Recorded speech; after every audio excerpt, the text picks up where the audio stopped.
பிரியமானவர்களே, இயேசு கிறிஸ்து நாமத்தினாலே இந்த நாட்களிலும் உங்களை நான் வாழ்த்தி ஆசீர்வதிக்கிறேன். இந்த நாளிலும் நாம் வேதத்தில் தியானிப்பதற்கு என்று எடுத்துக்கொண்ட வசனம் சங்கீதம் 28:2. தாவீது ராஜா இவனமாக சொல்லுகிறார், நான் உம்மை நோக்கி சத்தமிட்டு உம்முடைய பரிசுத்த சந்நிதிக்கு நேராக கையெடுக்கையில் என் விண்ணப்பங்கள் சத்தத்தை கேட்டர்களும். பிரியமானவர்களே, இன்றைக்கு அநேகர் அதிகாலை எந்திரிச்சு ஜெபிக்கும் பொழுதாக இருக்கட்டும், உட்கார்ந்து வந்து கொண்டு சில ஜெபிப்பீர்கள், நடந்து கொண்டு ஜெபிப்பீர்கள், நின்று கொண்டு ஜெபிப்பீர்கள், சோஃபாவில் இருந்து கொண்டு ஜெபிப்பீர்கள், முழங்கால் படிட்டு ஜெபிப்பவர்களும் உண்டு. என் தேவன் இங்கு தாவீது சொல்றாரு பாருங்கள், அவர் என்ன சொல்லுகிறார்? பரிசுத்த சந்நிதிக்கு நேர கையெடுக்கையில் என் விண்ணப்பங்களின் சத்தத்தை கேட்டருளும்.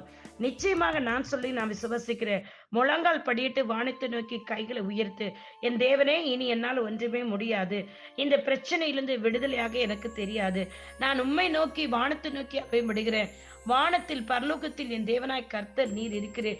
என் ஜெபங்களை விண்ணப்பங்களை நீர் கேட்டு எனக்கு இப்பொழுதே பதில் தாரு, என்னை விடுவி, என்னை சுகப்படுத்தும், இந்த பிரச்சனையை தாண்டி செய்யல எனக்கு உதவி செய்யும் என்று சொல்லி நீங்கள் வானத்துக்கு நேர கைகளை உயர்த்தும் போது உங்கள் சத்துருக்கள், பகைஞர்கள் கைகளுக்கு தேவனாய் கர்த்தர் உங்களை தப்புவித்து பாதுகாத்துக் கொள்வார். நீங்க செல்ல வேண்டிய இடங்களுக்கு கர்த்தர் உங்களை அவருடைய கரத்தை பிடித்து நடத்தி செல்வார். பெரியமானவர்களே, ஏனென்றால் பரலோகத்தை நோக்கி முழங்கால் படிட்டு கையை உயர்த்தின அத்தனை வரும் தேவனாக கர்த்தர் அவருடைய ஜெபங்களுக்கு பதில் கொடுத்து பெரிய பெரிய அற்புதங்களையும் அதிசயங்களை செய்திருக்கிறார். நீங்க அநேகர் அந்த ஆசீர்வாதங்களை பெற்றிருப்பீர்கள். இன்றைக்கும் உங்களுடைய ஜெபம் எப்படிப்பட்டதாயிருக்கிறது? நீங்கள் எப்படி ஜெபிக்கிறீர்கள்? உங்களுடைய ஜெபத்திற்கு இன்னும் பதில் வராமல் இருக்கிறதா? நீங்கள் இன்றைக்கு முழங்கால் படியிட்டு கைகளை உயர்த்தி விண்ணப்பம் பண்ணுங்கள். நிச்சயமாக உங்கள் ஜெபங்களுக்கு பதில் வரும். நீங்கள் கர்த்தருடைய நாமத்தினால ஆசீர்வதிக்கப்படுவீர்கள். தடையா இருந்த காரியங்கள் எல்லாம் ஜெயம் எடுக்கப்படும். எப்படிப்பட்ட வியாதி பலவீனங்களா இருந்தாலும் முழங்கால் படியிட்டு வானத்தை நோக்கி கரகைகளை உயர்த்துங்கள். அற்புதங்களையும் அதிசயங்களையும் காண்பீர்கள்.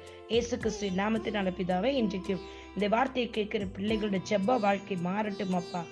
அப்பா, ஏனோ தானோ என்று ஜெபிக்காமல், எதற்கோ ஜெபிக்கிறோம் என்று ஜெபிக்காமல் கர்த்தாவே, முழங்கால் படியிட்டு கர்த்தரை நோக்கி கைகளை உயர்த்தி வானத்தை நோக்கி அண்ணாந்து பார்த்து எப்பத்தா என்று சொல்லி ஜெபிக்கிற ஜெப ஆவியினால் இவர்களை நிரப்புங்கப்பா.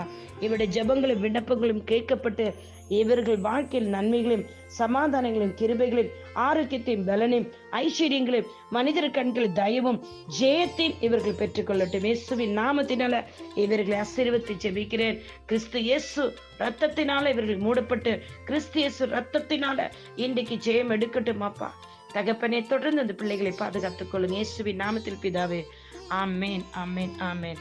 God bless you all. உங்களுடைய சகோதரி இவாஞ்சலிஸ்ட் ஷீலா ரொசாரியோ. ஆமேன்.